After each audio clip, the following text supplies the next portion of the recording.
দেশের ৮টি বিভাগের বিভিন্ন অঞ্চলে অস্থায়ীভাবে দমকা হাওয়াসহ হালকা থেকে মাঝারি ধরনের বৃষ্টি ও বজ্রবৃষ্টি হতে পারে। পাশাপাশি কোথাও কোথাও মাঝারি ধরনের ভারী থেকে অতি ভারী বর্ষণও দেখা দিতে পারে বলে জানিয়েছে আবহাওয়া অধিদপ্তর। সোমবার সন্ধ্যা ৬টা থেকে পরবর্তী ১২০ ঘন্টার পূর্বাভাসে জানানো হয়, সারা দেশে দিন ও রাতের তাপমাত্রা সামান্য কমতে পারে। বর্তমানে মৌসুমি বায়ু বাংলাদেশের উপর সক্রিয় এবং উত্তর বঙ্গোপসাগরে মাঝারি থেকে প্রবল অবস্থায় রয়েছে।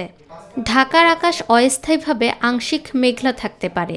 বৃষ্টি বা বজ্রসহ বৃষ্টিও হতে পারে। এ সময় দক্ষিণ ও দক্ষিণ পূর্ব দিক থেকে ঘন্টায় ১০ থেকে ১৫ কিলোমিটার বেগে বাতাস প্রবাহিত হতে পারে। মঙ্গলবার সন্ধ্যা ৬টা পর্যন্ত দেওয়া পূর্বাভাসে বলা হয়েছে, রাজশাহী, রংপুর, ময়মনসিংহ, ঢাকা, খুলনা, বরিশাল, চট্টগ্রাম ও সিলেট বিভাগের অনেক জায়গায় দমকা হাওয়া সহ বৃষ্টি ও বজ্রসহ বৃষ্টি হতে পারে। একই সঙ্গে দেশের বিভিন্ন স্থানে মাঝারি ধরনের ভারী থেকে ভারী বর্ষণের সম্ভাবনাও রয়েছে।